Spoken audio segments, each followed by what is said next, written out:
encontramos esa porfirina? ¿En qué otra molécula? ¿La mioglobina qué hace? Ah, la que es almacenada en el músculo, ¿no? ¿Almacena qué? Oxígeno. Oxígeno. ¿En qué otro lado encontramos esa porfirina? A ver. Sí. Ustedes hablaron allá de la cadena respiratoria hace mucho tiempo. ¿Hace cuánto? ¿Como 3 años?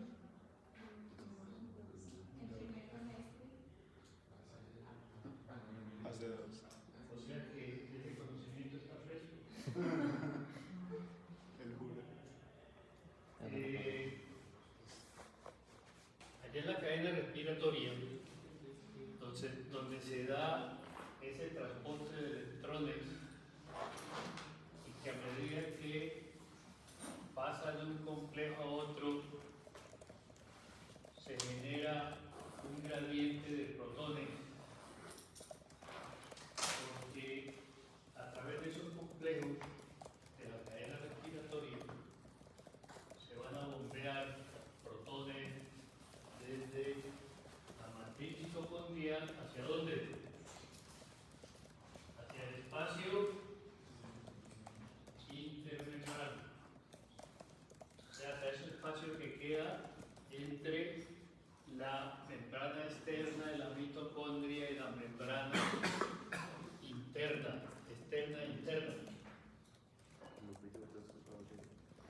Eso hace que si sacamos protones de la matriz y los pasamos al espacio intermembrana, el espacio intermembrana va a quedar cargado positivamente, ¿sí?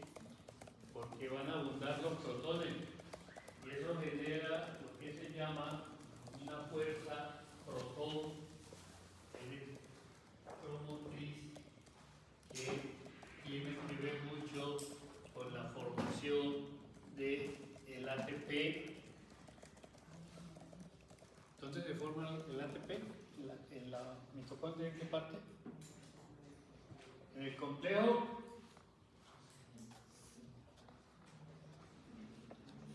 complejo 5. El complejo 5 no hace parte de la cadena respiratoria, ojo, pero sí se beneficia de ese gradiente de protones que se forma en la cadena respiratoria. Y ahí en la cadena respiratoria encontramos lo que son los citocromos. ¿Sí se acuerdan? Citocromo A, B, C. Y un citocromo que le han mencionado a ustedes mucho, sobre todo a nivel, ustedes ya vieron Pharma, ¿no? Sobre todo a nivel del metabolismo hepático, un citocromo P450. Ese numerito 450, ¿qué es lo que quiere decir?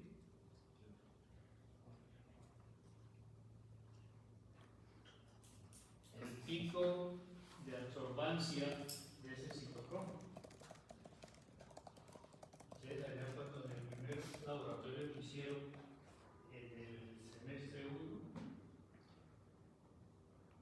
De pH. le enseñaron a manejar el espectrofotómetro y les mostraron cómo la sustancia absorbe luz en una determinada longitud de onda. Sí. Entonces, en el caso de los citocromos, pues van a absorber luz a través de, en una longitud de onda determinada. Miren ustedes,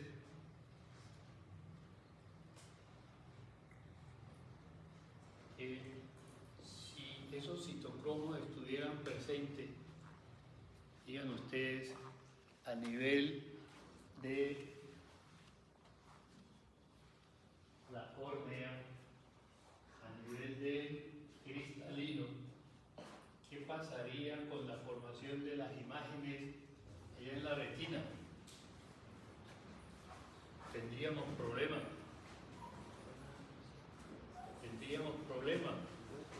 Por eso ustedes ven que a nivel de la córnea cristalino, ellos tienen como mecanismo principal para producir energía, no es la cadena respiratoria, es la glicólisis, esa conversión de glucosa a glucosato o lactato. Inclusive a nivel de la retina, miren ustedes que tiene varias capas. La capa más interna tiene muy poca mitocondria comparada con la siguiente y comparada con la más externa. ¿Por qué? Porque la presencia de esos citocromos en esa capa más interna dificultaría la formación de las imágenes. Por eso entonces a nivel de la retina, la capa más interna, la abundancia de citocromo va a ser menor comparado con las otras capas. Entonces tenemos que ese grupo, esa porfirina, ese grupo E lo encontramos en la hemoglobina, mioglobina,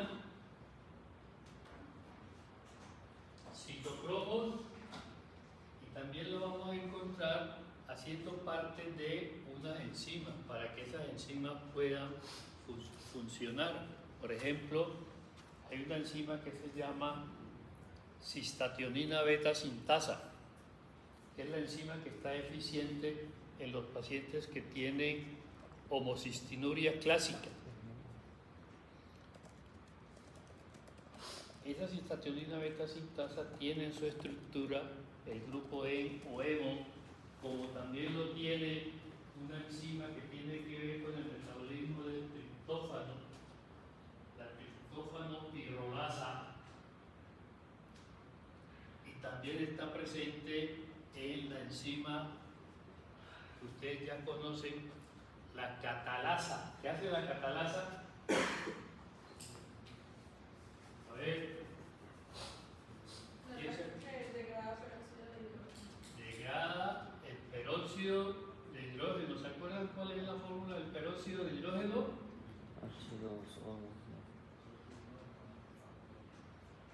H2O2. Entonces miren, aquí están las moléculas que en su estructura tienen citocromos, como el caso del P450, los citocromos de la cadena respiratoria, como el caso del C, como el caso del A, del B, y aquí en el citocromo P450 interviene bastante en la eliminación de esos xenobióticos, esas sustancias extrañas que llegan a nuestro organismo y que con el concurso de este citocromo nosotros podemos hacer esa sustancia más soluble y facilitar su eliminación.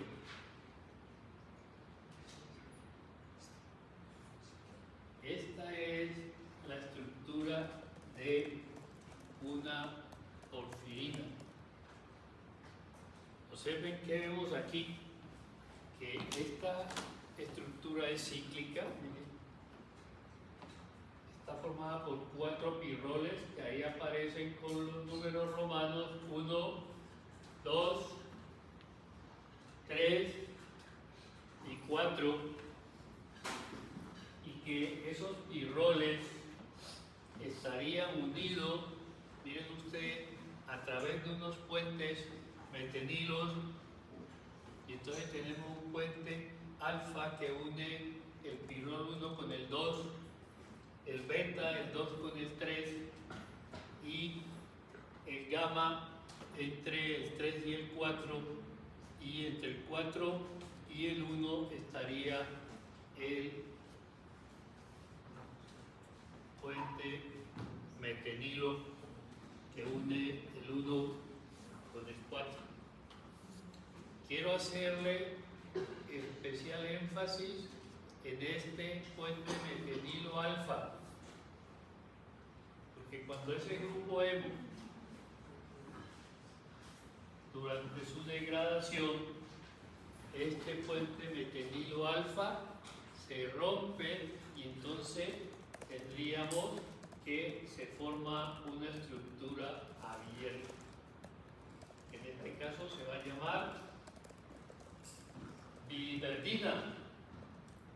Ese nombre de biliverdina les da a ustedes la idea de que ese compuesto tiene ¿qué color? Verde. Esa biliverdina, mediante reducción, como lo vamos a ver más adelante, se transforma en un compuesto que se llama bilirrubina. ¿Ustedes han escuchado esa canción de José Luis Guerra? ¿Y la han bailado? ¿Sí? ¿Quién no la ha bailado? A ver, ¿a quién no le gusta el baile? Bueno, parece que a todos con el silencio. Que calle otorga, ¿no? Bueno, en este anillo, estos anillos quieren mostrarles que ya aparece en la parte superior de cada anillo, o lateral en el caso de estos de acá, unos numeritos.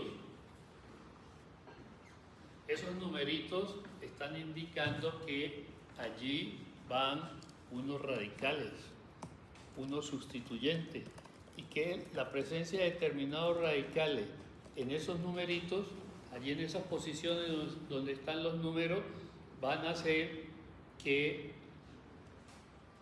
se formen los isómeros. ¿Sí?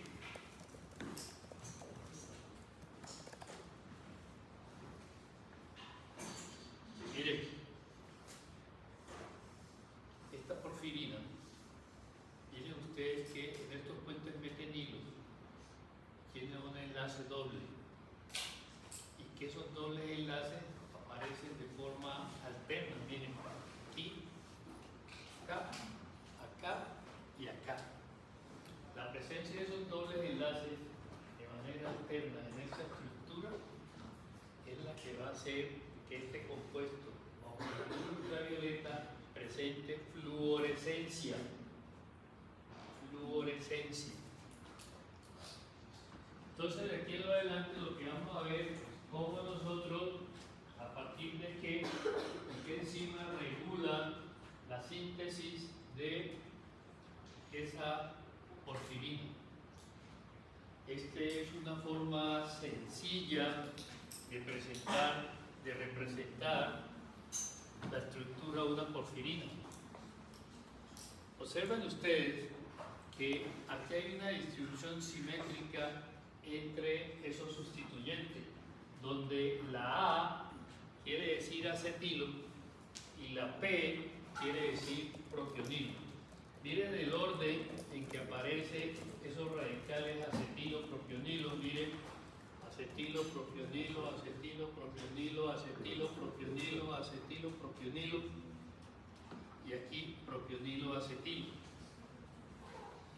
Cuando en una porfirina tenemos esa distribución, vamos a hablar de una porfirina simétrica, y que desde el punto de vista fisiológico no es relevante para nosotros. ¿De acuerdo? Y ahí hablamos de una porfirina tipo 1. Mientras que variaciones en la distribución de esos radicales va a hacer que se originen diferentes isómeros de esa porfirina. Observen que arrancamos con la misma distribución de esos radicales, acetilo, propionilo, acetilo, propionilo, acetilo, propionilo, hasta aquí se parece a la tipo 1. Pero observen aquí, en el pirrol 4, ahí ese orden que traíamos se altera, se cambia, acetilo y propionilo. Entonces, aquí miren que en la tipo 1 aparecía acetilo, en la tipo 3 en este caso aparece propionilo y luego aparece acetilo. Ese cambio, miren que hace que este isómero sea diferente al de acá. Desde el punto de vista fisiológico, esta porfirina tipo 3 es la que es importante para nosotros. Y esa es la que vamos a encontrar, esa tipo 3, en las diferentes, digamos, proteínas o a nivel de la cadena respiratoria. Déjenme decirles también que al final vamos a encontrar que aquí en el centro de este anillo, en este caso de esta cruz, vamos a encontrar un hierro que está unido a cada uno de los nitrógenos que hacen parte de los pirroles. A ver si se ve aquí en el...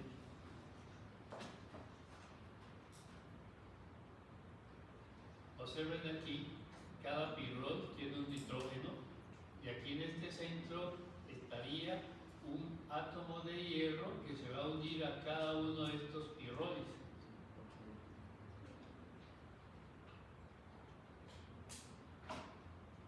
Así, rápidamente para comentarles que sintetizar una porfirina para nosotros implica 8 reacciones, de las cuales 4 se dan en el citosol y 4 se dan en la mitocondria.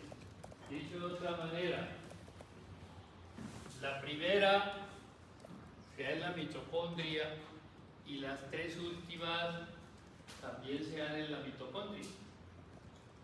La otra se da en el citosol.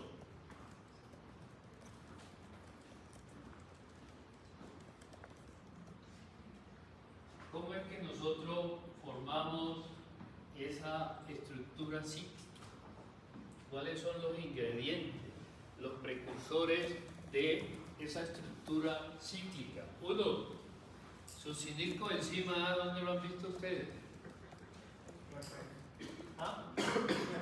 Sí, el 5-eje. Pues ese mismo succinilcoenzima A en la mitocondria, lo que vamos a hacer es condensarlo, combinarlo con glicina y vamos a formar una estructura que se llama ala, no de ala de volar. Ala serían las iniciales de esa estructura que se forma, que se llama ácido aminolebulínico. Aquí aparece leído como una sal. Así a nivel de información, quiero decirle que allá en química inorgánica nos dijeron, que a mí también me lo dijeron, que cuando el nombre del ácido termina en ico, para leerlo, la sal que origina, yo debo cambiar ico por ato. Entonces miren que yo tengo ácido aminolebulínico, le quito ico, le coloco ato, y entonces yo digo aminolebulinato. Miren el caso del ácido pirúvico, la sal que origina, ¿cómo se llamaría? Piruvato. Piruvato de tal cosa, sodio, potasio, magnesio, etc. En el caso del ácido glutámico, si yo leo glutámico como una sal, ¿cómo me quedaría? Glutamato. Glutamato. El ácido aspartico, si lo leo como una sal, ¿cómo se llamaría? Aspartato.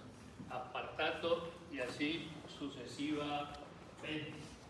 Entonces miren que está leído como una sal, y la forma de yo representar estas moléculas es simplemente escribiendo ala en mayúscula. Este ala, para yo formarlo, entonces necesito una glicina, ¿y qué más? Y un ácido succínico. Esta reacción es una de las que controla el proceso de síntesis de ese grupo M. La enzima que cataliza esta reacción requiere, es dependiente de vitamina B6. La vitamina B6, como les dijeron a ustedes en algún momento, presenta 3 vitámeros. Uno de ellos, ¿cuál es?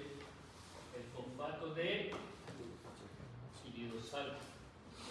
El mostraron a ustedes que intervenía en esas reacciones de transaminación. ¿Sí? Pues aquí nosotros también necesitamos ese fosfato de piridosal para que se pueda conjugar glicina con ácido succínico. Una persona que tenga entonces deficiencia de vitamina B6 tendría problemas de anemia.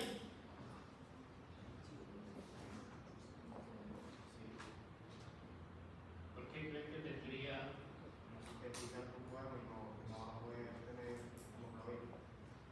Entonces miren ustedes que este paciente tendría un problema en la síntesis del grupo Imo-Evo porque esta reacción no funciona o su funcionamiento estaría por debajo de lo normal. O sea que esta es otra causa de anemia ocasionada por deficiencia de vitamina B6. Si ustedes ven aquí, esta enzima, hay dos tipos o dos variantes de esta enzima, una hepática que aparece como ala-sintasa 1 y una propia de los eritrocitos que aparece como ala-sintasa 2.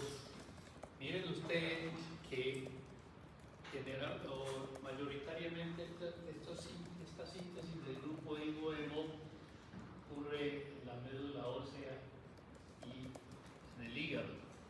Entonces, ¿qué sucede? En el hígado, el hemo controla su propia síntesis. Eso también es válido para el caso de la síntesis del colesterol. El colesterol regula su propia síntesis. Aquí el grupo hemo regula su propia síntesis. ¿Qué quiere decir? Que cuando la concentración de hemo está elevada, esta ala-sintasa se inhibe.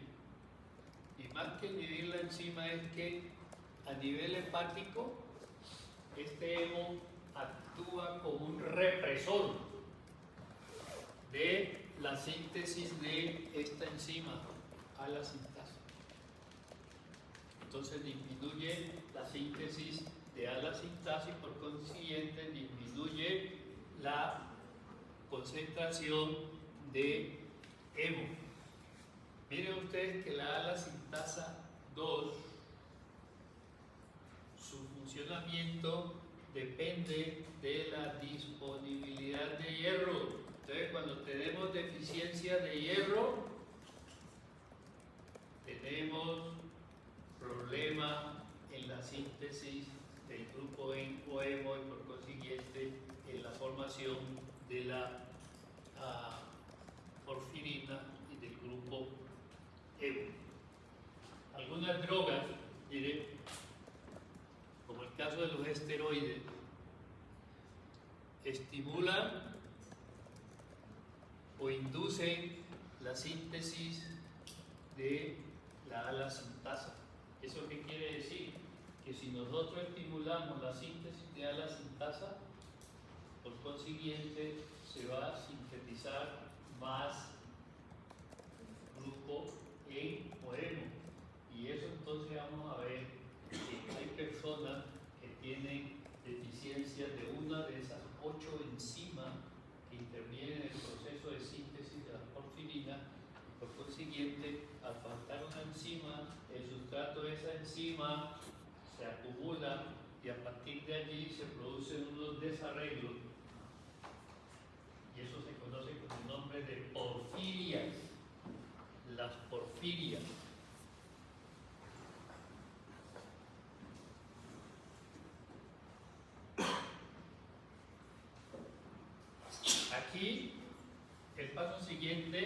¿Cuál es?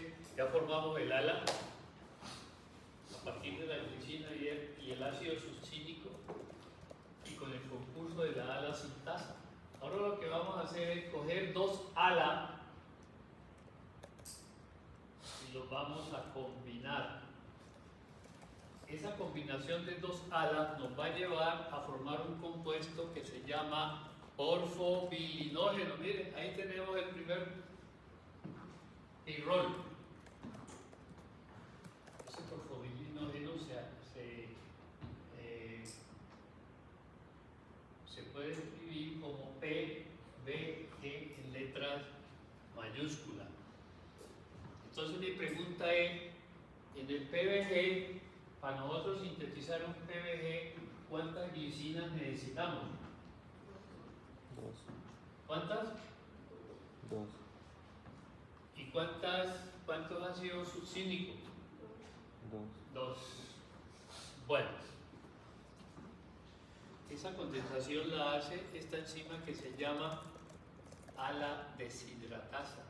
Entonces, entre las dos moléculas de ala, a la una le quitamos un hidrógeno, a la otra un OH y miren que ahí sale agua y se forma este PBG.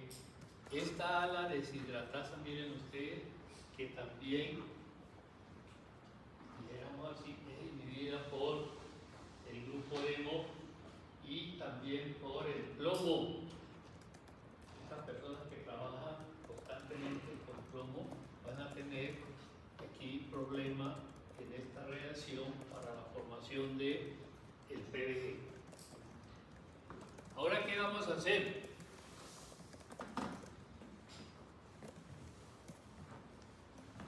Vamos a coger 4 PBG y lo vamos a enlazar y se va a formar un compuesto de cadena abierta que en este caso se llama hidroximetilbilano.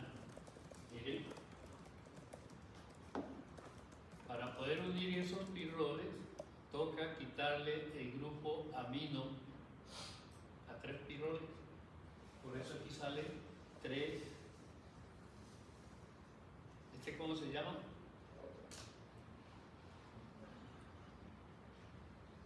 ¿Cómo se llama este compuesto? NH3 amoníaco. Pero como a nivel del citosol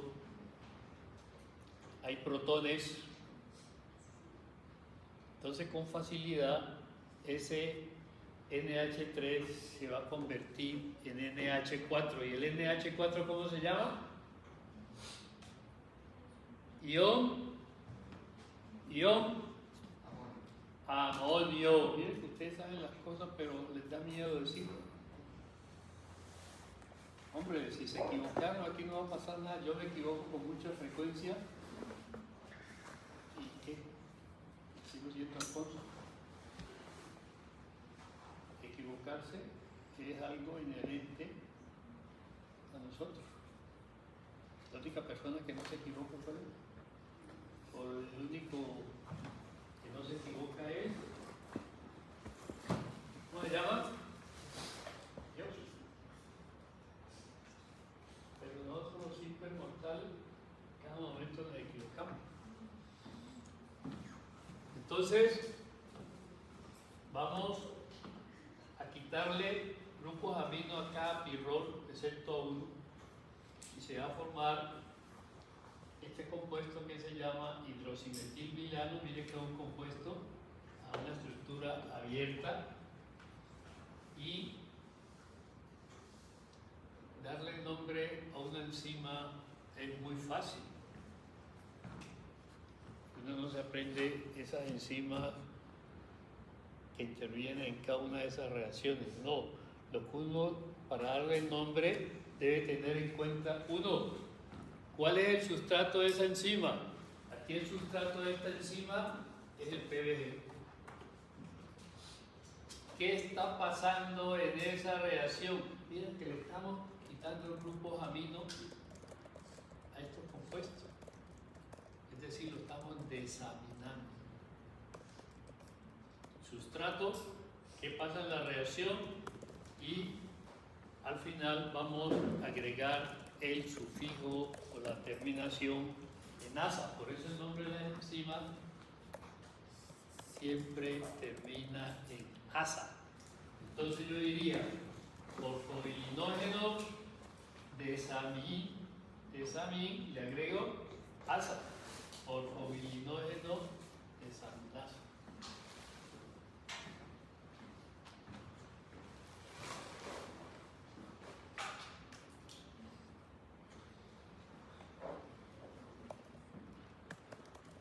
Esa es la estructura que teníamos, que dejamos allá. Estructura abierta. Ahora vamos a ciclar, formar un anillo, a convertir ese compuesto lineal en un compuesto cíclico, en un anillo. Y una de las cosas interesantes que sucede aquí es que esto va a ser algo espontáneo, que se da muy rápido. Y esta enzima que aparece ahí como uroporfirinógeno 3 sintasa es la que produce ese cambio de esos sustituyentes en el pirrol 4. Eso es lo que hace esta enzima. Entonces, en el pirrol 4, cuando aquí teníamos acetilo y acá propionilo, esa enzima produjo este cambio y entonces este compuesto se llama uroporfirinógeno 3. Este 3 está diciendo que esta es una estructura asimétrica.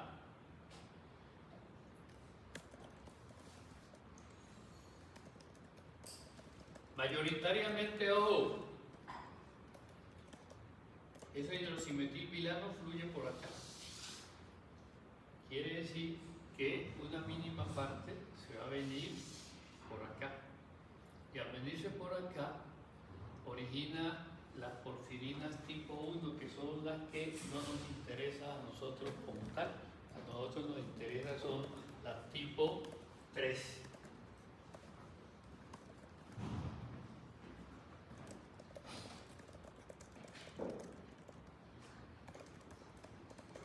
Entonces de hidroximetilbilano pasamos a uroporfirinógeno 3.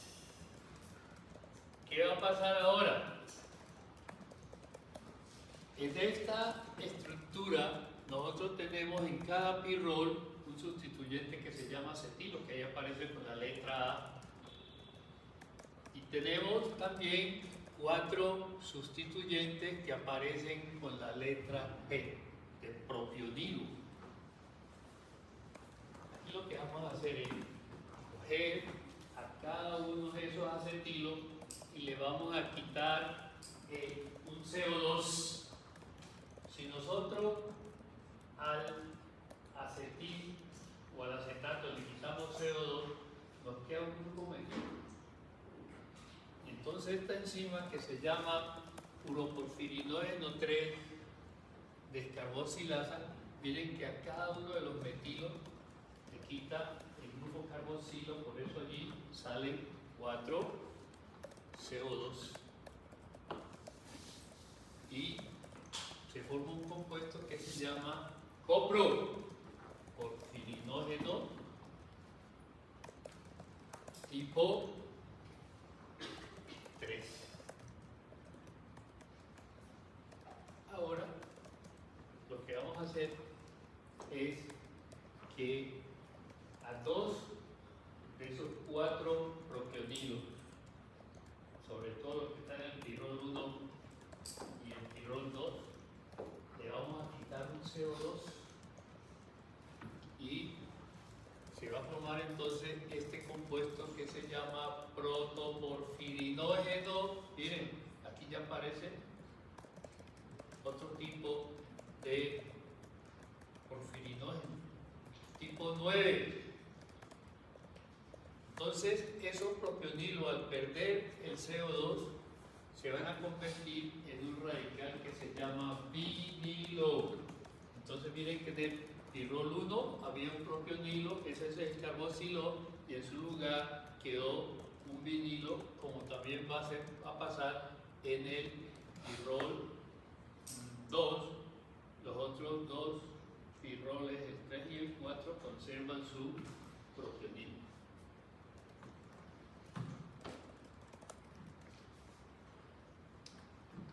En esta estructura y en esta estructura, al igual que esta, en esos puentes metenilo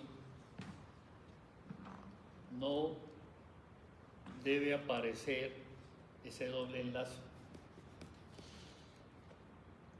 Por eso el nombre de estos compuestos termina en nógeno. Miren,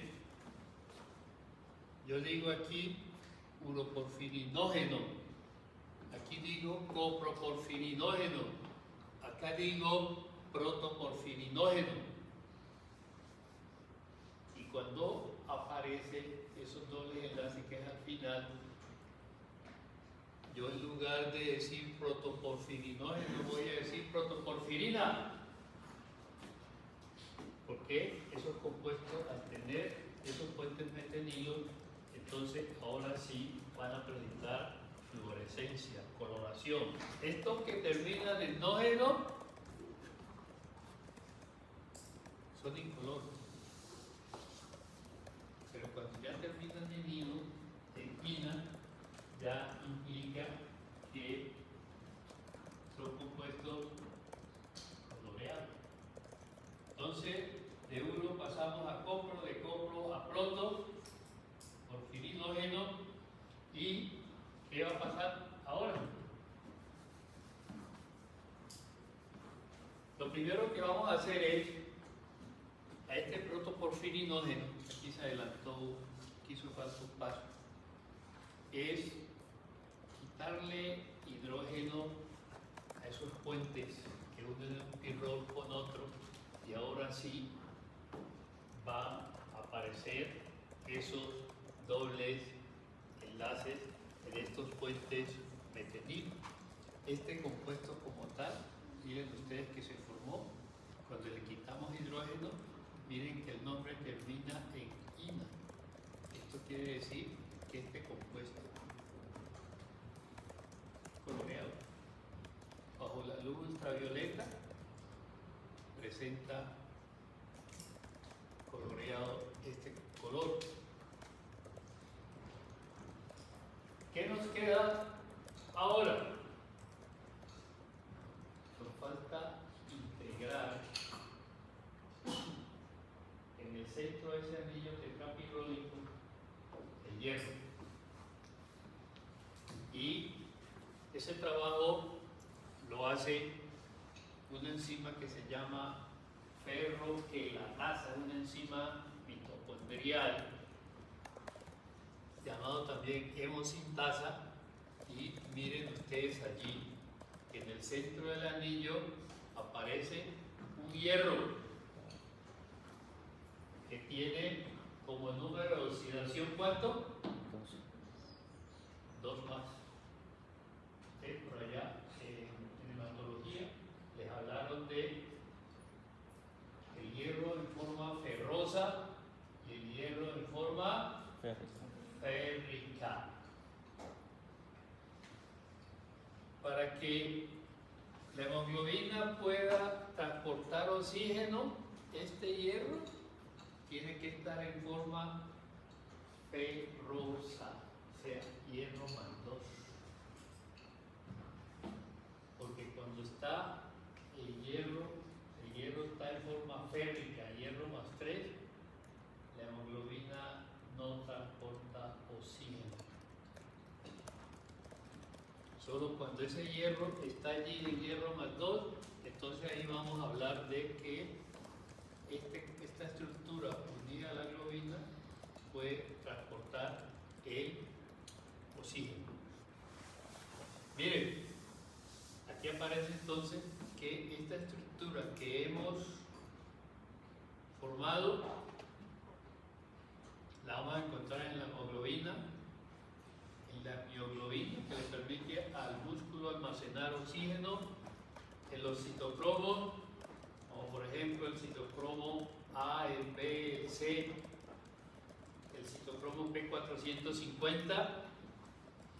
En el caso de la catalasa, en el caso de la cistationina beta sintasa, y en el caso de la triptófano pirrolasa. Eso quiere decir que cuando no podemos sintetizar ese grupo en o hemo, tenemos problemas en la formación del grupo hemo y por consiguiente en la formación de la hemoglobina, y la actividad de los citocromos de la peroxidasa y de la catalasa también se va a afectar. Y si nos fijamos en los citocromos, si no está presente ese hierro, que no podemos sintetizar ese grupo hemo, ¿qué va a pasar con la producción de ATP?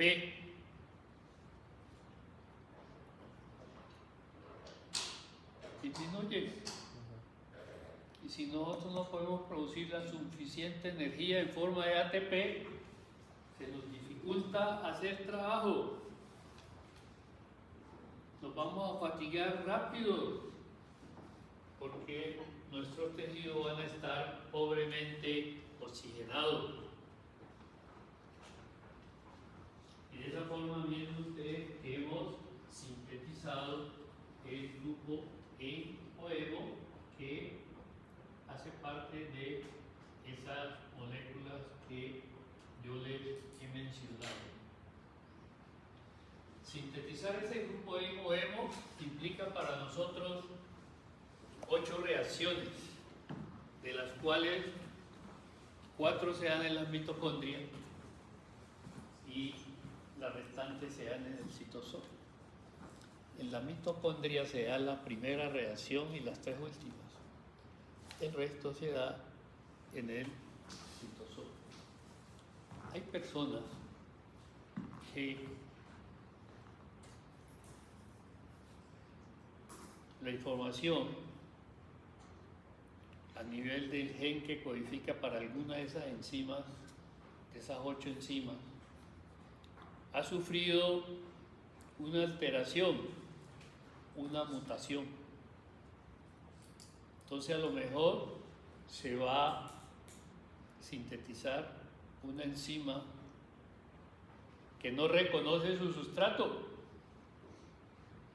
Una enzima puede ser también que su actividad va a estar por debajo de lo normal.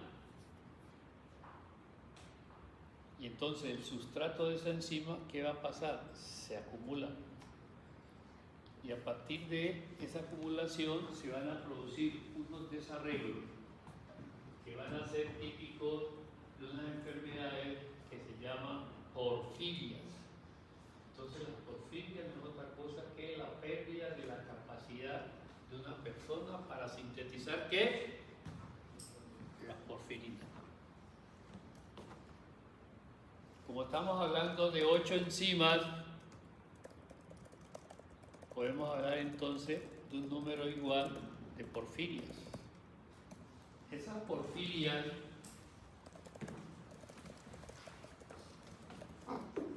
al acumularse en los tejidos va a hacer entonces que las personas desarrollen unos síntomas neuroviscerales, estilo dolor abdominal, que presente también trastornos psiquiátricos, síntomas neurológicos y ojo, la acumulación de ciertos metabolitos al interaccionar con la luz van a originar, digan ustedes, peróxido de hidrógeno, que va a ulcerar la piel. serie de, como digan ustedes, quemaduras, una serie de ampollas, ¿de acuerdo? O dependiendo de la enzima que está deficiente. Y estos pacientes entonces no pueden recibir el sol porque estos metabolitos se están acumulando a nivel de la piel, se genera peróxido de hidrógeno que ulcera, que quema la piel y entonces va a originar problemas fotocutáneos. Por eso esta gente no sale de día. Durante el día están encerrados y ellos salen de noche para evitar las lesiones y demás complicaciones propias de esa porfiria. Entonces repito, la porfiria se origina por un defecto en uno de los genes que codifican para esas 8 enzimas que intervienen en la síntesis de la porfirina. Esa pérdida, esa capacidad para sintetizar esa porfirina se conoce con el nombre de porfiria. La porfiria, entonces vamos a hablar que son un grupo de desórdenes y que cada uno de ellos se va a llamar dependiendo de la enzima que esté deficiente. Aquí a nivel de información, porque me imagino que ustedes cuando estén más adelante allá, hablando de medicina interna, con lujos de detalle, les van a hablar de esta porfiria. Aquí están las 8 reacciones que implican la síntesis del grupo hemo. Miren ustedes que la primera, esa formación del ALA, a partir del sucínico enzima A y de la glicina, se da en la mitocondria y que luego esa ALA sale al citosol y en el citosol, miren ustedes que se va a originar ese ácido aminolebulínico, simplemente ALA, pasa al citosol. En el citosol se origina el PBG, es decir, el porfopilinógeno, el hidroximetilbilano, el uroporfirinógeno 3, el copro, y la siguiente es que este copro entra a la mitocondria y se transforma en protoporfirinógeno. Este protoporfirinógeno se oxida. Aquí en este caso, la oxidación, no pierdan de vista que la oxidación no siempre es adicionarle oxígeno a un compuesto, también es quitarle hidrógeno. Entonces a nivel de sus puentes metenilo, lo que vamos a hacer aquí es que le vamos a quitar hidrógeno y entonces este compuesto pasa de ser un compuesto incoloro, pasa a ser un compuesto fluorescente bajo la luz ultravioleta, un compuesto coloreado. Miren que el nombre termina en ina y los anteriores terminan en nógeno. Y cuando ya tenemos esta protoporfirina, en este caso 9, le integramos el hierro en el centro de la molécula, de los anillos pirrólicos, y se forma entonces la protoporfirina que se va a unir a la globina y forma la hemoglobina que se va a unir a la catalasa para que ésta pueda funcionar, o a la triptófano pirrolasa, o a la cistationina beta sintasa, o a los citocromos como el T450 o los citocromos de la cadena respiratoria, como es el caso del citocromo A, el B y C.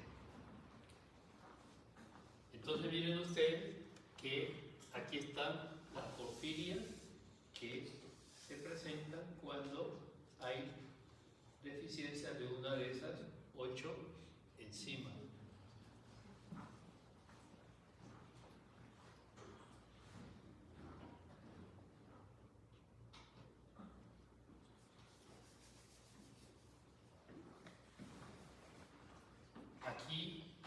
les voy a presentar el caso de una porfiria que se llama porfiria intermitente aguda.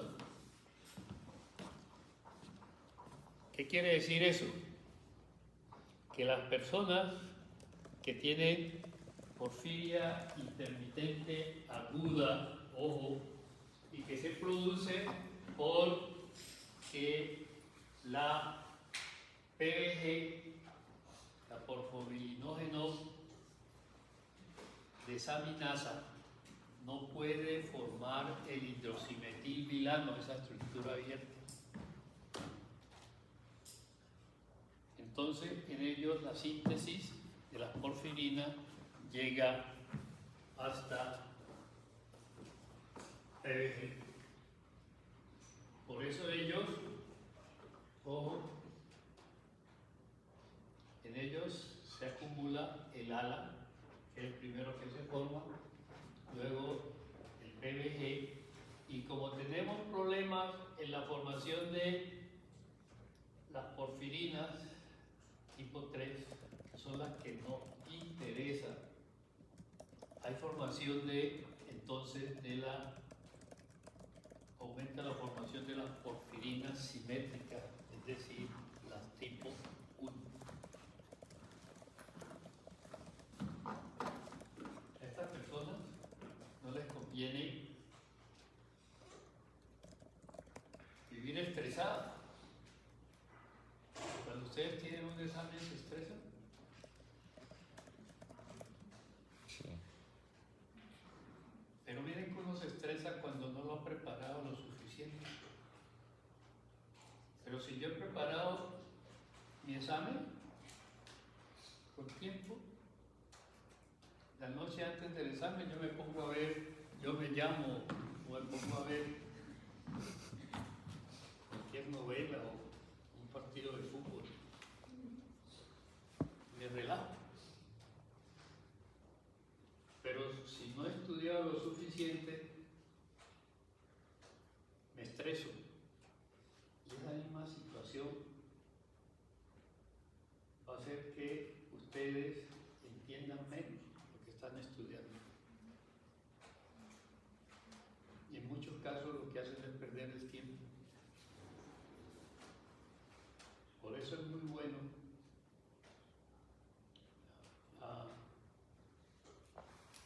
los profesores que tuve en la primaria, hace mucho tiempo, nos decían que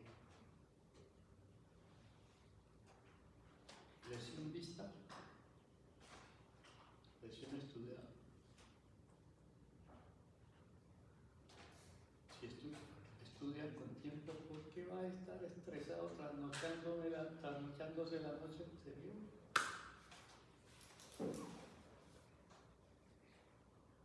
Entonces, aconsejo, a mí me dio resultado eso. Y a pesar que a nosotros, en la época mía, los profesores nos daban látigos, nos daban con las reglas, y había algunos tan crueles que cogían una de esas sillas, la volteaban y nos hacían acostar, nos masacraban en la nalga. Hoy en día no pueden hacer eso, porque el maestro lo sacan del mes de tiempo que lo que el profesor decía, los padres de familia lo seguían al pie de la letra. Inclusive, que le decían, es que si no da la lección, dele dejo. Dele. Claro que hoy en día no se puede hacer eso porque mete en un problema grande. Entonces, ojo, el estrés porque van a tener mañana el examen teórico de la parte práctica y como no han asistido a la práctica, pueden tener problemas, se van a estresar. En ese examen teórico práctico mañana, se les va a preguntar más, se les va a hacer énfasis en la identificación de X o Y célula o tipo de tejido. ¿De acuerdo?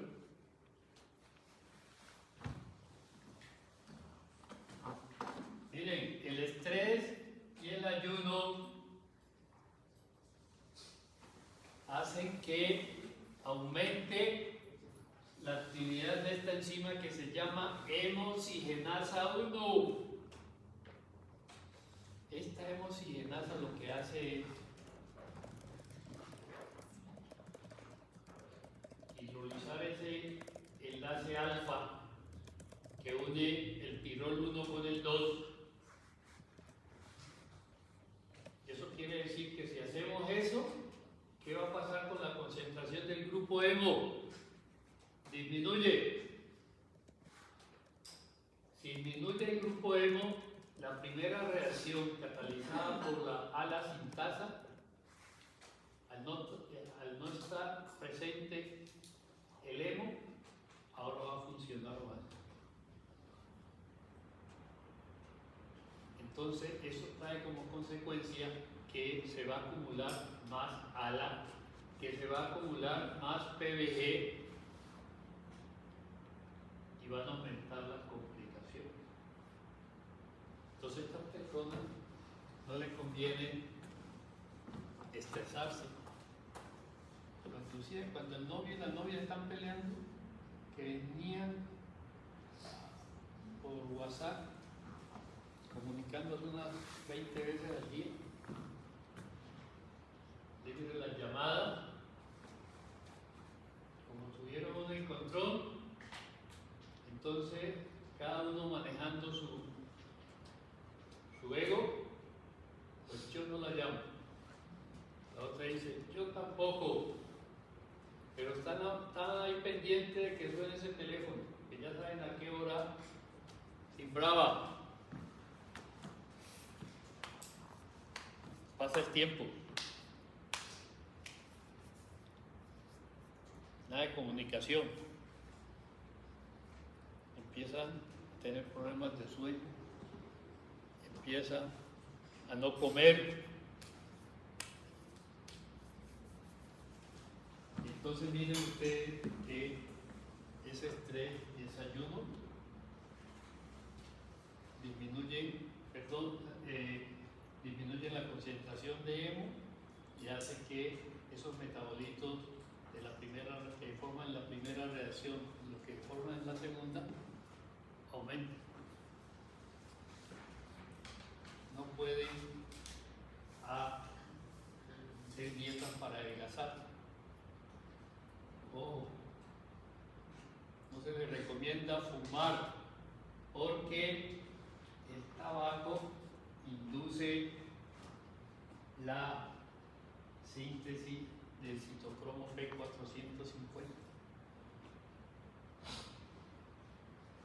y por consiguiente va a aumentar la síntesis de hemo, pero como esa síntesis de hemo está bloqueada en determinada parte, eso va a llevar a aumentar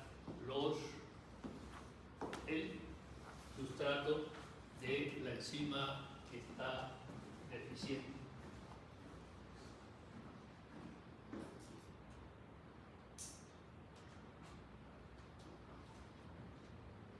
Yo les comentaba que la porfiria intermitente aguda, yo no puedo convertir esos 4 PBG en hidroximetilbilano.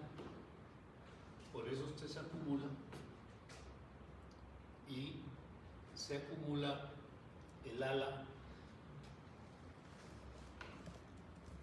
y este ALA tiene una estructura parecida al GABA. ¿Qué es eso de GABA? ¿Cómo? ¿Qué es eso de GABA? ¿Ah? Un neurotransmisor inhibidor. ¿Sí? ¿De dónde se produce? ¿A partir de qué se produce?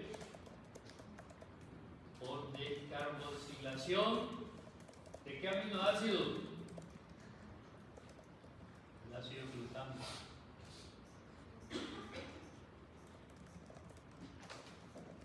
Entonces, este ALA, al tener una estructura parecida al GABA, va a producir los problemas típicos cuando aumenta el GABA.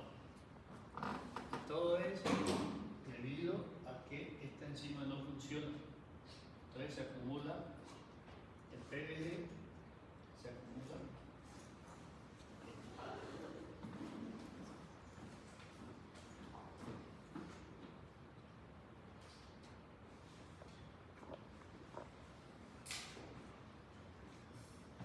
Entonces, ya ustedes saben que esta porfiria intermitente aguda la desencadena el estrés, el ayuno, estaba aquí. Ojo, las infecciones, cirugía. Miren que a uno le dicen, bueno, en 20 días le hacemos cirugía. Y usted, ese día que le dan la información, bueno, la aceptan, la digieren, pero a medida que se va acercando esa fecha, ¿qué pasa? Nos vamos estresando cada vez más y sobre todo si es una cirugía de esas complicadas, donde está en juego la vida, pues más nos vamos a estresar. Miren, desnutrición.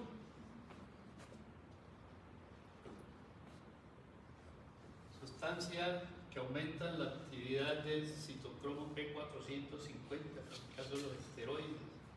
Miren, el alcohol. El alcohol estimula la actividad de la citocromo P450. Ustedes allá, cuando les hablaron de... bueno, si no es la siguiente, es la última. Vamos a hablar del papel del hígado en el metabolismo. La mayoría de el alcohol que nosotros consumimos, el órgano encargado de su eliminación metabólica es el hígado. Pero aproximadamente nosotros degradamos por hora el equivalente a 12 gramos de alcohol. Cuando nosotros estamos aquí al frente,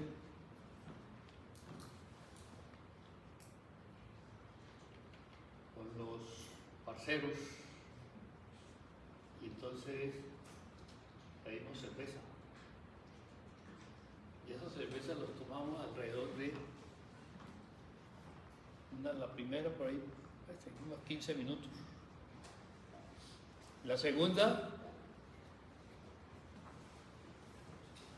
nos la bebemos en más tiempo o en menor tiempo.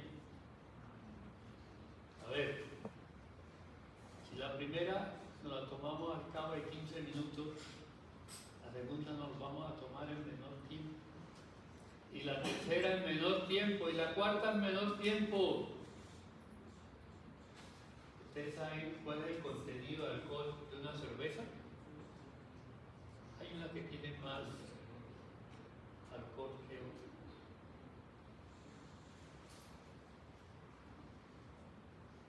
Por ejemplo, un águila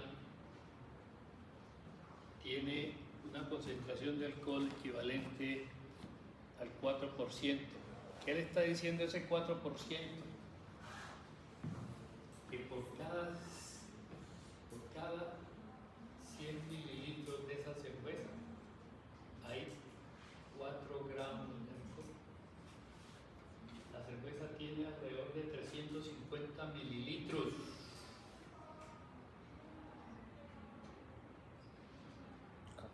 Eso quiere decir que una cerveza tiene 4 gramos de alcohol. 14. 15, 14. 14. Imagínense que estamos diciendo que el hígado debe metabolizar el equivalente a 12 gramos de alcohol por hora. Miren que las primeras cervezas nos las tomamos 15 minutos, tardamos. La otra nos tomamos, tardamos 10, la otra menos de 10, la otra menos de 8, menos de 6, etc. Ya empezamos nosotros, dependiendo de la persona,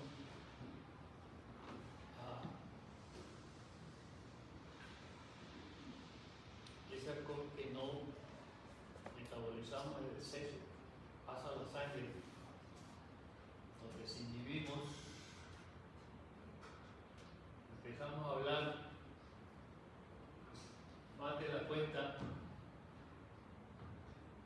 y ese alcohol al llegar acá, mira usted, por el lado del cerebro, empezamos a perder la coordinación de los movimientos. Vamos a suponer entonces que yo me he tomado en una hora 5 cervezas. Eso quiere decir que me he tomado ¿cuántos gramos de alcohol? ¿Cuánto?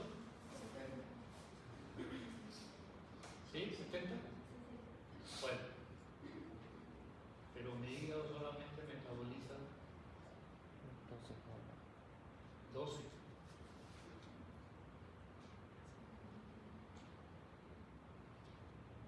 Y si a eso le sumamos más adelante, veamos que las mujeres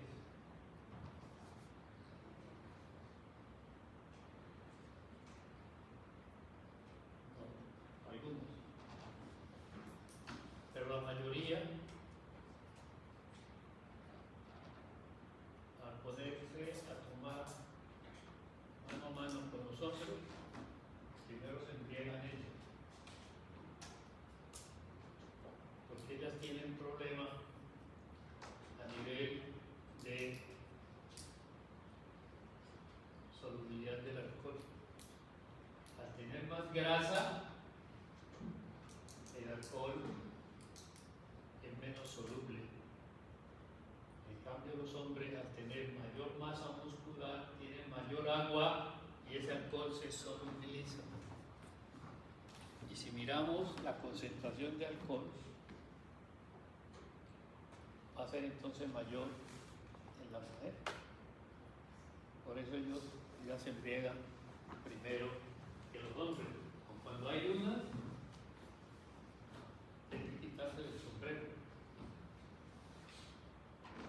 Porque mientras los hombres están ya que no dan más, ella está en su salsa.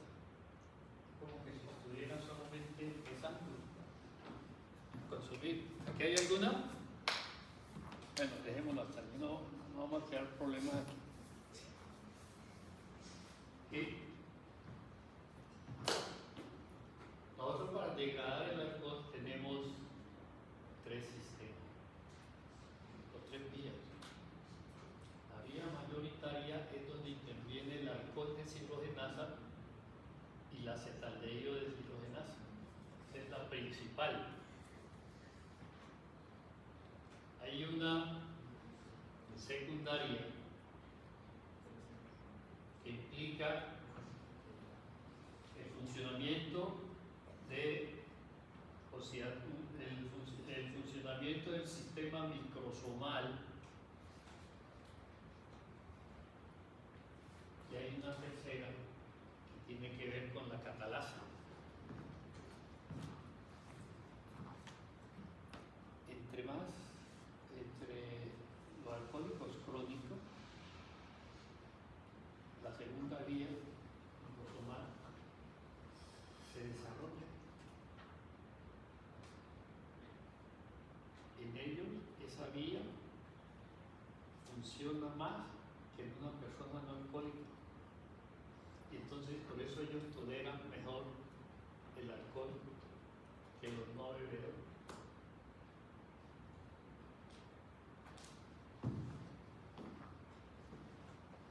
Entonces, ustedes que estas personas que tienen entonces porfiria intermitente aguda, no es recomendable el consumo de alcohol porque este citocromo P450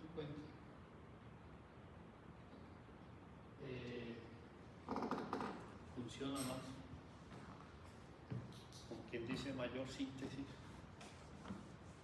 por consiguiente mayor acumulación de ALA y de PBG, mayor complicación, o sea, el cuadro clínico se exacerba más. En caso de los esteroides, miren, barbitúricos, estos anticonvulsivantes, estilo la carbamazepina, el ácido valproico, son moléculas que no están recomendadas para ellas, porque eso les complica, les exacerba las manifestaciones de porfiria intermitente aguda. Entonces, cuando estamos frente a esos desencadenantes como el ayuno, el estrés, la desnutrición, el cigarrillo,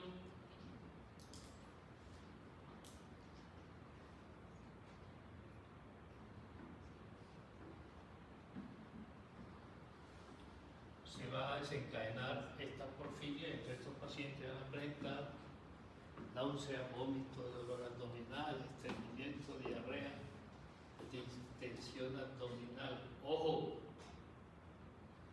ellos, la orina de ellos va a ser oscura, solo en las épocas de crisis. Esta porfiria, como su nombre lo indica, aparece cuando están presentes esos factores que la desencadenan y desaparecen cuando no hay factores que la desencadenan.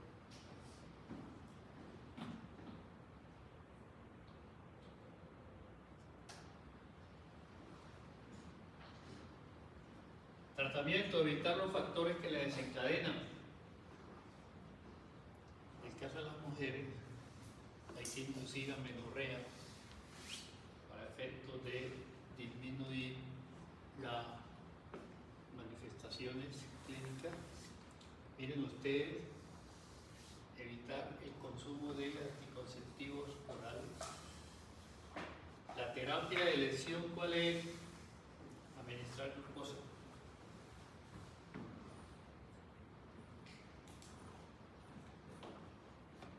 Para que ellos no hagan hipoglicemia, porque la hipoglicemia induce la actividad de la ala sintasa. Entonces se va a formar el ala y el ala entonces se va a acumular, y ya saben que el ala, por tener una estructura parecida a el del GABA, va a ocasionar las manifestaciones cuando aumenta el GABA. Si fracasa esta, entonces les da hematina. En la hematina, ojo, el hierro se encuentra en forma férrica, es decir, hierro más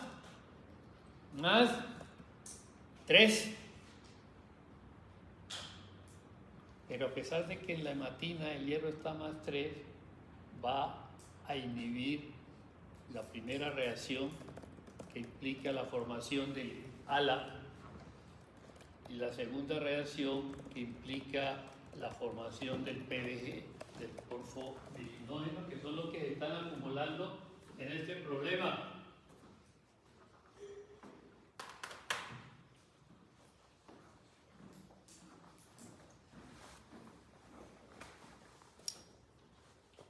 Miren,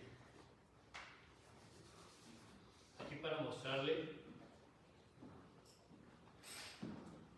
una orina que tiene su color. ¿Cuál es el color de la orina? ¿Púrpura? ¿Cuál es el color de la orina normal?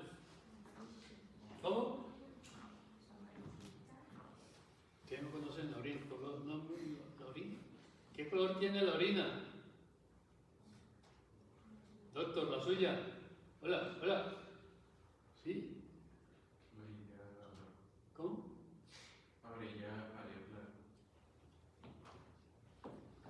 Amarilla. ¿Y quién le da ese color? ¿Cómo? Vamos a ver que a partir de la bilirrubina se produce la urobilina. Y esa urobilina es la que le da la coloración amarilla a la orina. Y miren ustedes que cuando la gente va allá a los baños, orina y deja el orina allí, ¿qué pasa con el color de la orina? Sobre todo los hombres, orinamos y vamos. Entonces el que viene encuentra esa orina, que ese color amarillo se ha vuelto más intenso, porque por acción de la luz ha habido conversión de urobilinógeno en urobilina. Por eso la intensidad de ese color amarillo aumenta más. Entonces miren, aquí para mostrarle que aquí tendríamos ese color amarillo normal. Y en estos pacientes en épocas de crisis solamente la orina sale así. Cuando no está en crisis, sale así. Entonces que el paciente le diga, mire, es que mi orina sale normal, pero en mis épocas de crisis sale roja, sale vinotinta. Ahí ya le está diciendo, le está haciendo el diagnóstico de ese problema.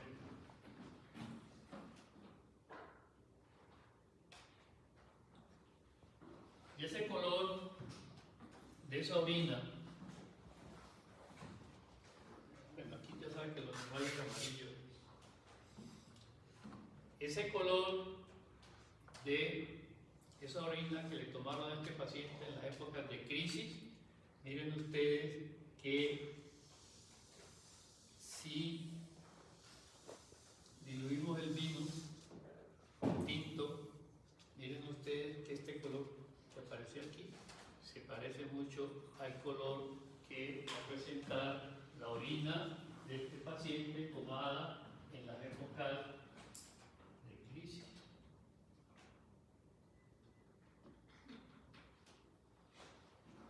Otra porfiria.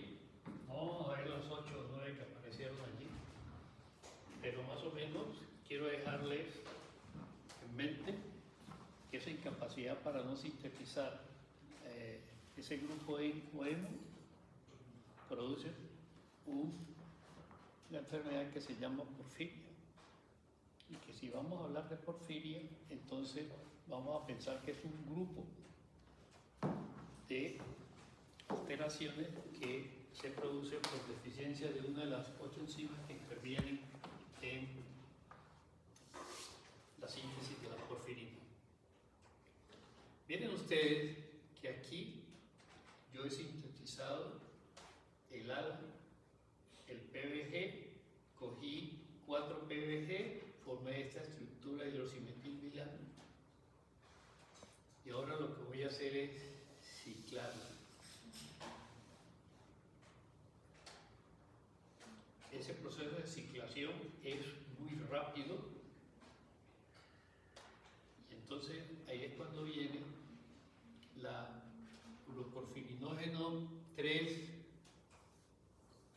que aparece aquí como cosintasa, pueden decir también uroporfirinógeno sintasa, y produce ese cambio de esos dos sustituyentes del radical, de los radicales que están en el pirrol 4.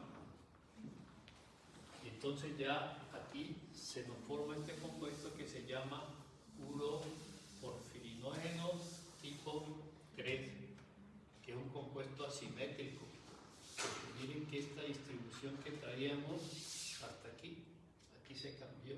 Y ese es el trabajo de esta enzima, porfirinógeno 3 sintasa. Y la enfermedad que se produce se llama porfiria eritropoyética congénita o enfermedad de Gunther.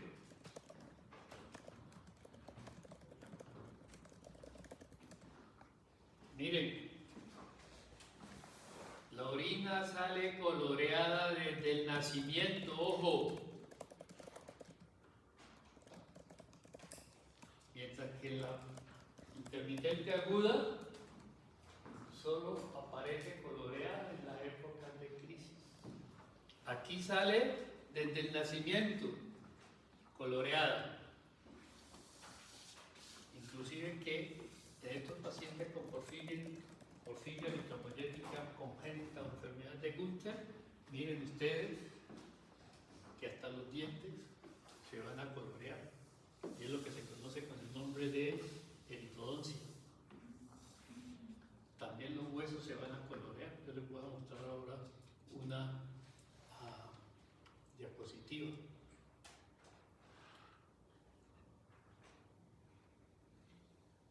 Entonces miren que este complica más la síntesis de la porfirina que se da a nivel de la médula ósea. Y va a haber una espermatomegalia bastante importante.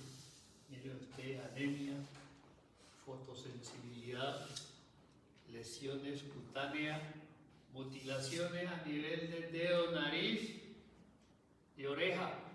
Esta parte cartilaginosa de la nariz se pierde con el tiempo. Lo mismo que la oreja. ¿Qué se acumula? Si yo no puedo producir el porfirinógeno tipo 3, pues yo lo puedo producir, pero lo que pasa es que no puedo cambiar, intercambiar o a nivel del sustituyente del pirrol 4. Yo me tocaría, si acá propio hilo, la tipo 1, entonces aquí va a estar acá donde estaba el acetilo y el acetilo va a ubicarse allá donde estaba el propionilo. Entonces aquí yo voy a producir porfirina tipo 1. Porque la 3 no la puedo producir, porque la enzima que hace ese cambiecito en el pirrol 4, en estos sustituyentes, no me funciona. Entonces miren que ustedes aquí aumenta la producción de porfirina simétrica, la tipo 1, que es la que menos nos interesa a nosotros desde el punto de vista fisiológico. ¿Qué se acumula?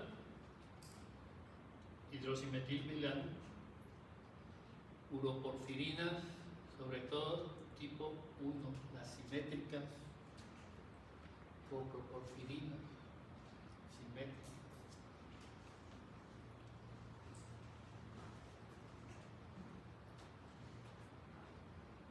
Y como aquí hay más afectación a nivel de médula ósea, por eso estos pacientes presentan anemia.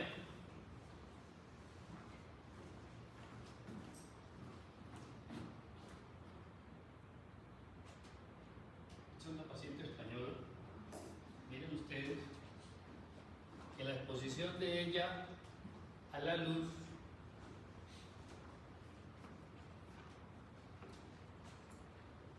con ese peróxido de hidrógeno que se genera allí, que daña, ulcera la piel.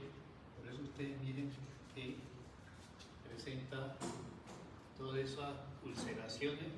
Aquí ya está perdiendo el cartílago la nariz, termina perdiendo a nivel de la oreja también.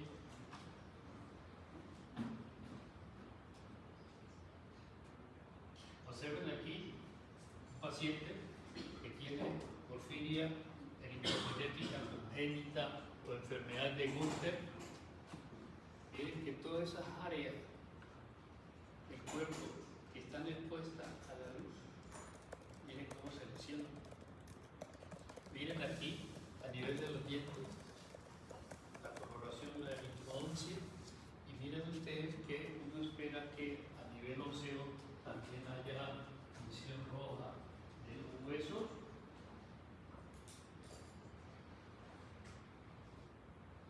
Este otro paciente, miren cómo todas esas áreas expuestas son cegas. Tratamiento. Ojo, reducir al mínimo la exposición solar. Y esto sí deben utilizar muchos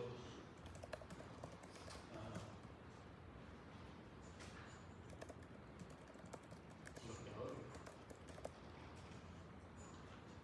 para efecto de disminuir el efecto de la radiación y la exposición a la luz.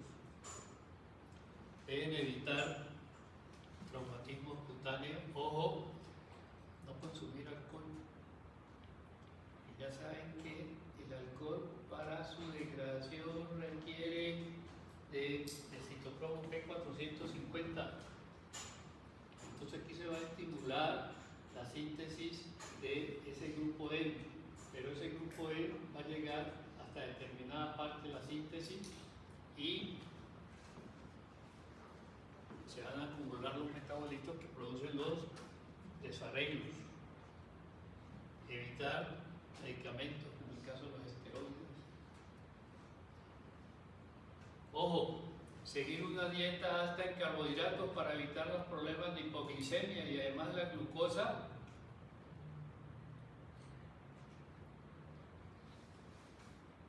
disminuye el funcionamiento de la primera reacción. Y miren ustedes, debe tener una dieta rica en betacarotenos. Esos betacarotenos, ¿dónde los encontramos? A ver, ¿quién me dice? La zanahoria. Zanahoria, ¿dónde más?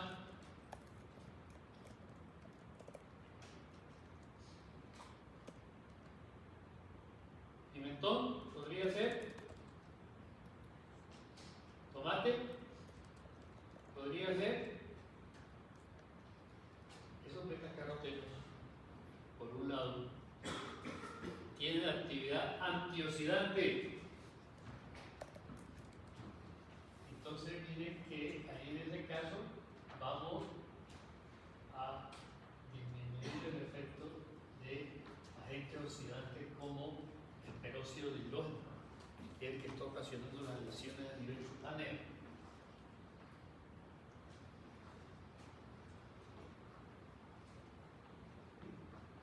Y el betacaroteno es el precursor de qué vitamina?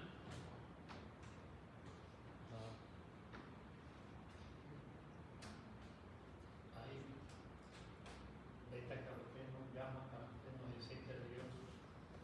En el caso del betacaroteno, al cortarse por la mitad, origina dos vitamina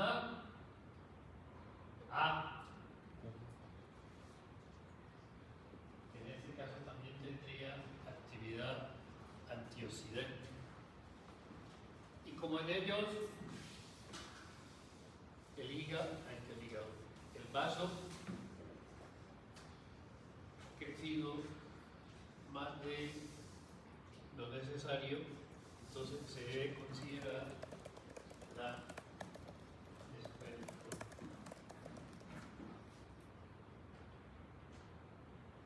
Bueno, ya sintetizamos el grupo hemo, ahora vamos a ver cómo lo vamos a degradar. 1. Mayoritariamente el grupo hemo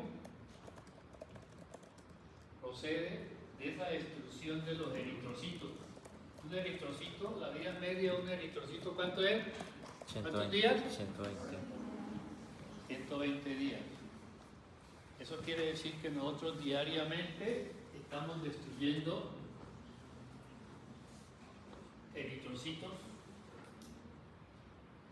y a partir de ese grupo E que se va a liberar, nosotros degradamos ese grupo E o hemo y producimos bilirrubina y biliverdina. Miren, ustedes han visto que cuando a nosotros en esta parte nos aprietan demasiado, pues allí los glóbulos rojos que estaban en esa área se van a explotar, se van a destruir. Y ustedes ven que al poco tiempo aparece una coloración que roja.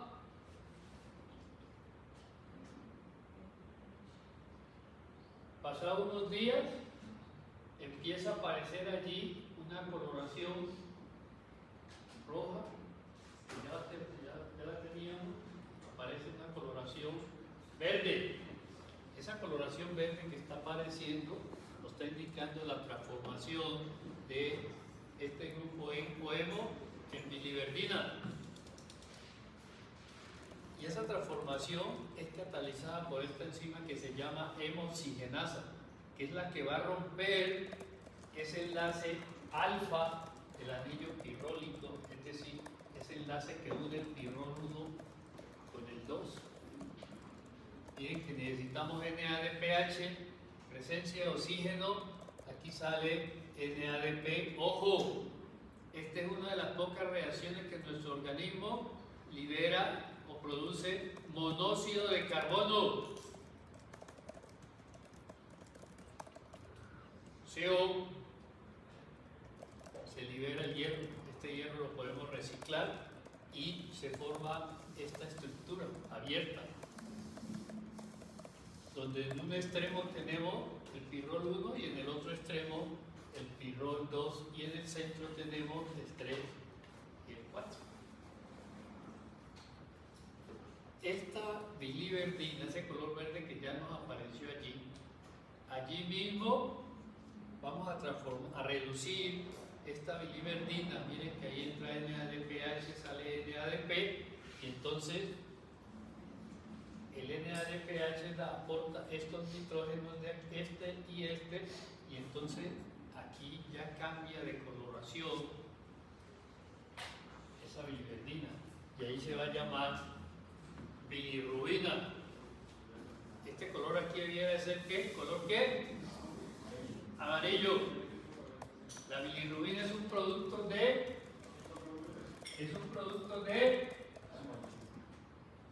desecho.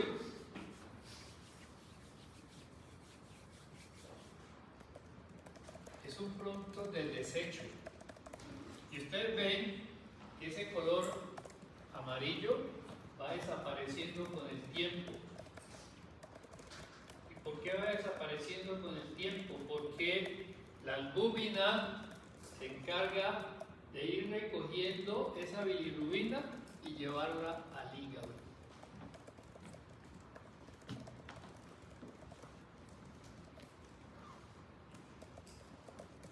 Miren, la albúmina,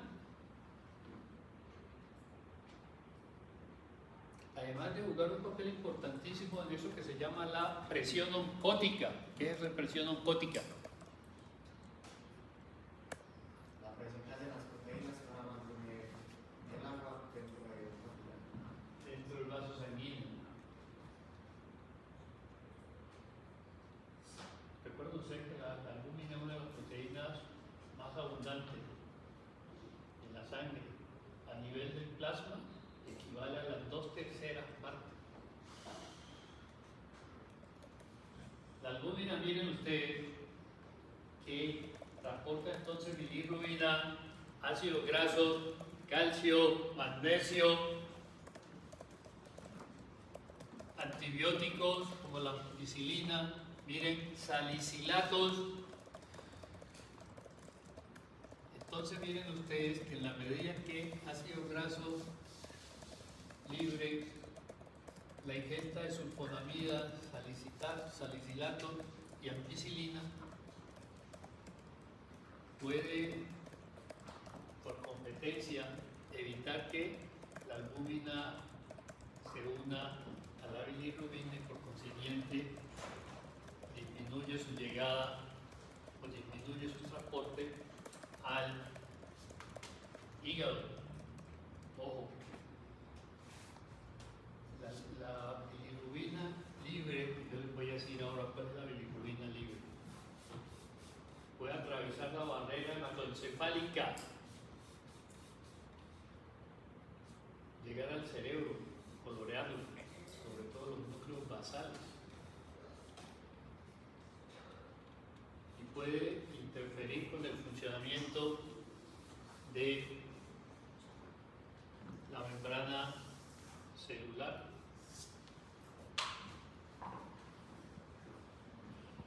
A nivel de las neuronas.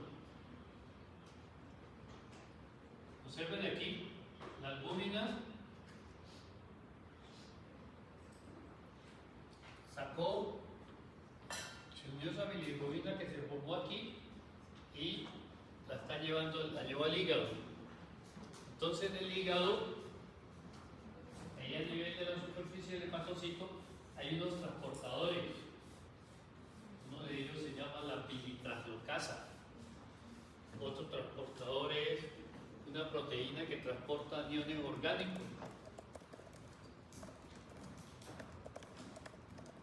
Y de esa forma, esos transportadores van a captar esa bilirrubina que llevó la albúmina y observen ustedes que van a internalizar ahí los hepatocitos esa bilirrubina. Pero para evitar que esa bilirrubina que llegó se regrese a la sangre, aquí en el citosol hay una proteína que se llama ligandina. Entonces la ligandina se van a pegar a esta bilirrubina que llegó y va a impedir que esa bilirrubina regrese a la sangre.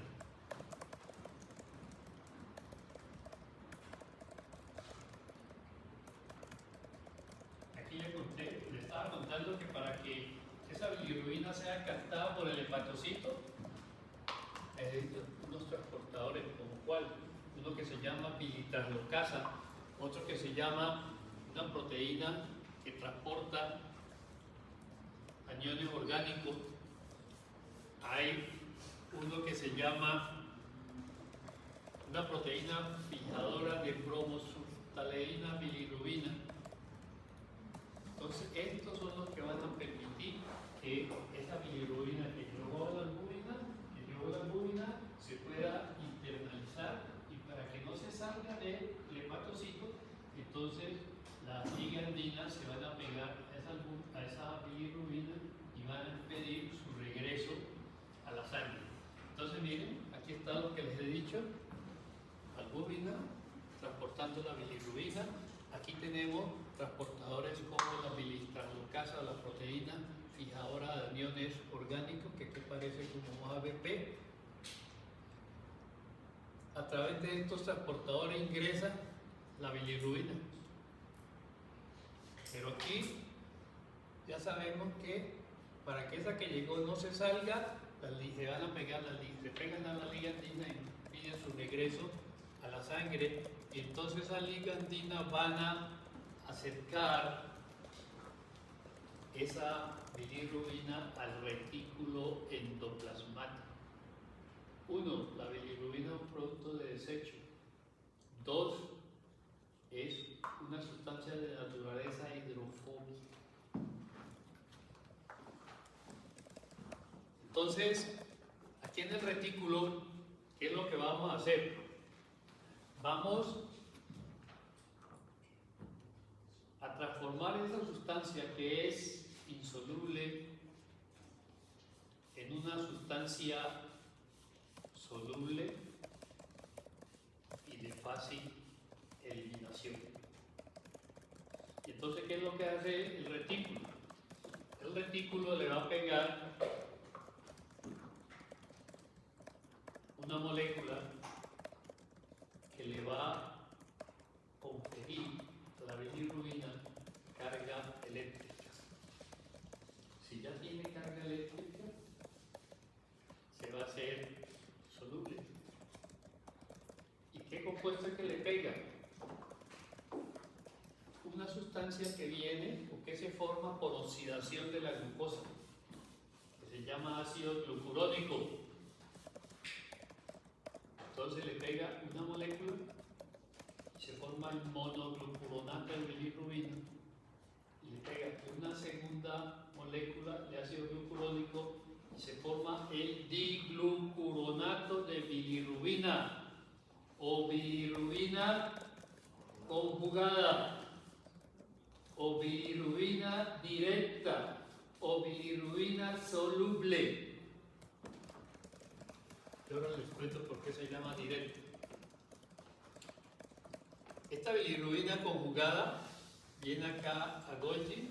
Aquí se forman unas vesículas secretoras que van a viajar a este lado donde hay un transportador que permite que esta bilirrubina conjugada vaya a la bilis.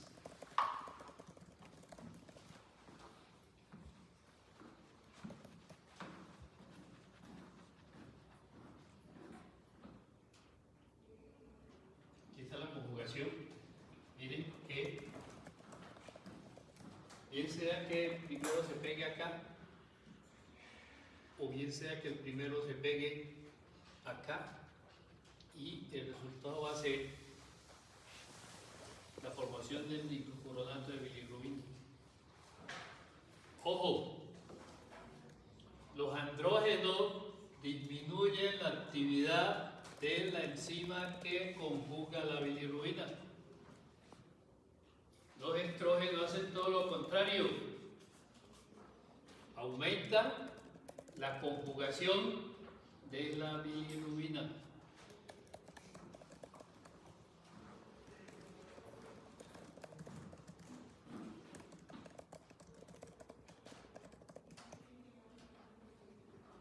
Observen que por ahí les hablé de la bilirrubina conjugada, la bilirrubina soluble, la bilirrubina directa,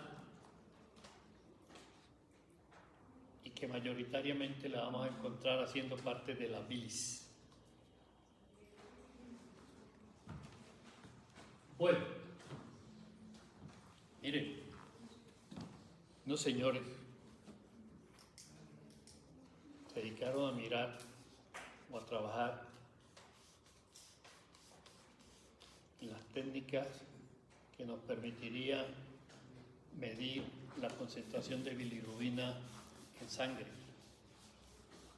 Entonces ellos dijeron, vean, vamos a utilizar un reactivo que se llama sal de diazonio. Esa sal de diazonio, en presencia de bilirrubina, forma un complejo coloreado. Y entonces, en el fondo, lo que vamos a medir en el espectrofotómetro es la intensidad de ese complejo coloreado que se forma. A mayor bilirrubina, mayor intensidad de ese complejo coloreado. Entonces, estos señores, utilizando esa sal de diazonio, ellos dijeron, hombre, como la bilirrubina es un compuesto de naturaleza hidrofóbica, hay que utilizar una sustancia que permita que esa bilirrubina se solubilice. Y entonces utilizaron metanol. Entonces, en esas condiciones, toda esa bilirrubina va a estar disponible para unirse a la sal de diazonio y formar ese complejo coloreado. Cuando nosotros hacemos eso, estamos pidiendo bilirrubina total.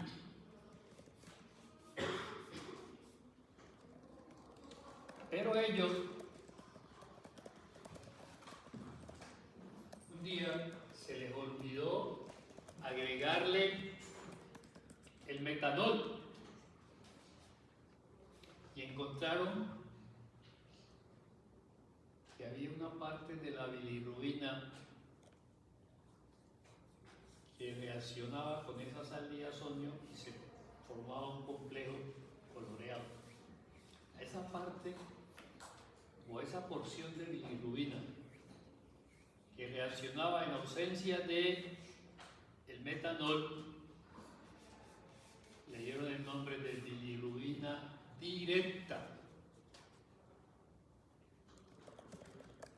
Y ahí está reaccionando la bilirrubina conjugada, que es la soluble, que no necesita solvente para que se solubilice. Entonces miren que aquí ya estamos hablando de bilirrubina total y de bilirrubina directa. Entonces,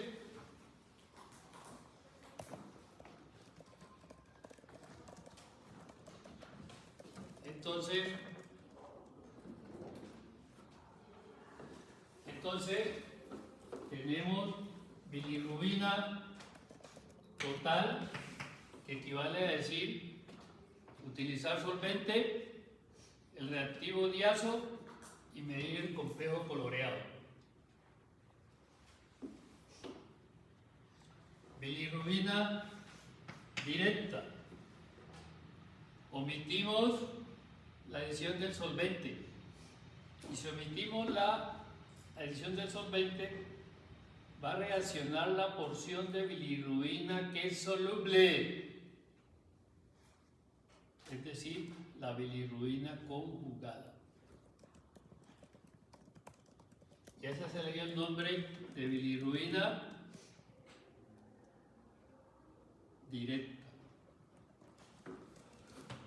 Entonces, si lo normal es tener 1 miligramo por decilitro, vamos a encontrar que la total sería esta, ahí, por decilitro, y la directa, pongamos que va a estar entre 0.3 y 0.4. Si yo a esta total le resto la directa, la diferencia va a ser la bilirrubina indirecta, y que en este caso estaría por alrededor de 0.7 miligramos por decilitro. Ojo, en la bilis, la bilirrubina mayoritaria es la conjugada. En la sangre, la mayoritaria es la bilirrubina indirecta, o sea, la libre, la no conjugada, la insoluble.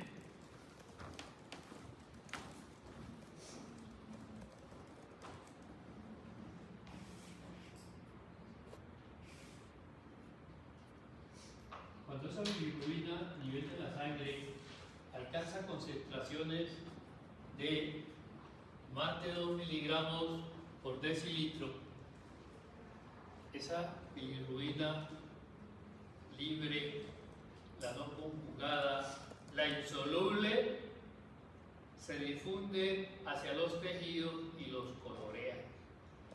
Miren ustedes en este paciente, la esclerótica, cómo quedó coloreada con esa bilirrubina libre, la no conjugada. Y ya sabemos que esa bilirrubina libre, la no conjugada, puede atravesar la barrera hematoencefálica y producir unas alteraciones allá.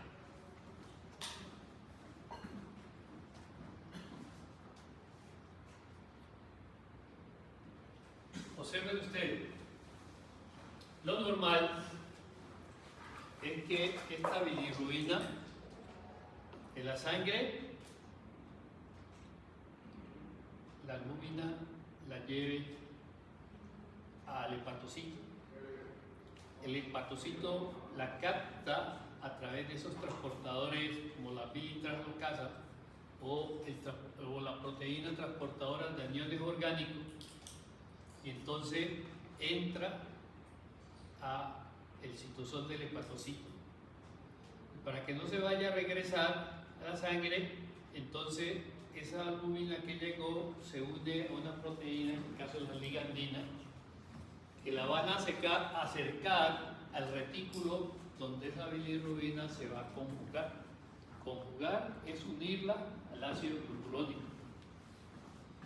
Y una vez conjugada, miren ustedes que la vamos a enviar a la bilis. Esto sería lo normal. Pero observen ustedes aquí, quiero mostrarles este primero. Aquí estamos frente a un paciente que tiene una anemia hemolítica. Entonces la cantidad de albúmina libre, no conjugada, es mucha.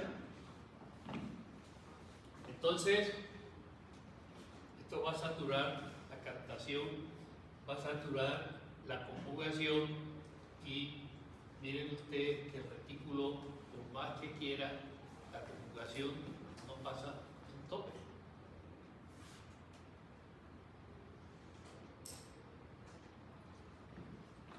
Miren ustedes lo que se presenta en algunas personas.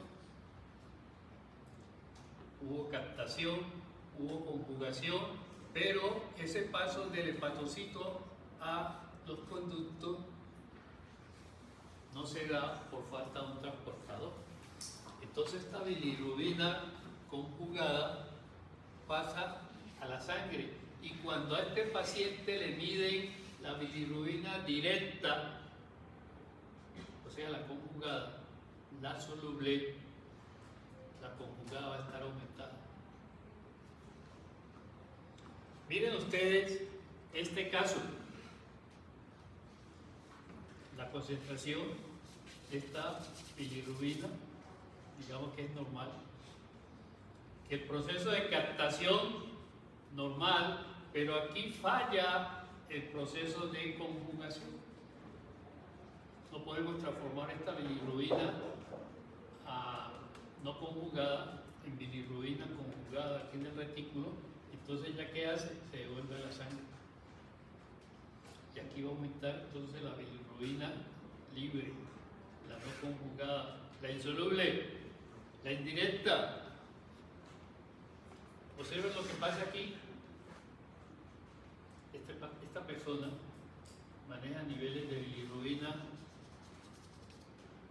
dijéramos así, concentraciones normales, la captación funciona, la conjugación funciona, y enviamos por estos conductos a la bilirrubina conjugada, pero aquí hay un obstáculo.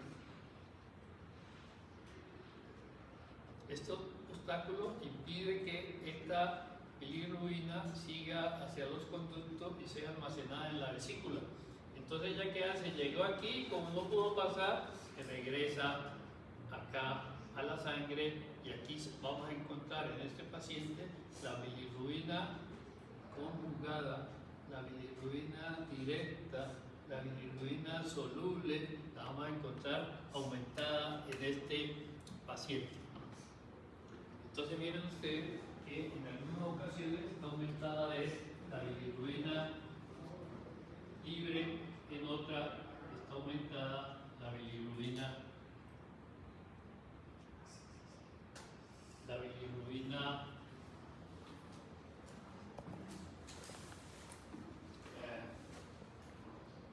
indirecta.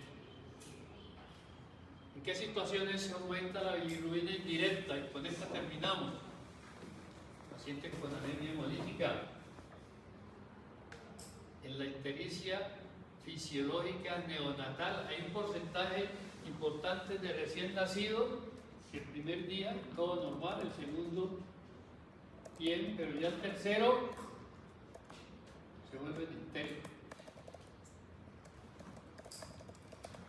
Recuerden que cuando uno nace todos sus sistemas están inmaduros. Entonces la captación, la conjugación, su funcionamiento está por debajo de lo normal. Hay un síndrome que se llama síndrome de Krieger-Naja, tipo 1, tipo 2. Recuerden ustedes que esa bilirrubina nosotros debemos conjugar. La enzima que le pega el primer ácido glucurónico se llama UDP-glucuroniltransferasa 1 y la que le pega el segundo ácido glucurónico se llama UDP-glucuroniltransferasa 2. Entonces, cuando una de estas transferasas está deficiente, hay problema en la conjugación de la bilirrubina. Una ictericia tóxica, por ejemplo, lo que se produce cuando la persona ingiere megadosis de acetaminofén. ¿Sí? El acetaminofén es como una puñalada para el hígado, como nosotros lo tomamos. Y puede entonces dañar el hígado y eso afecta entonces la captación, la conjugación.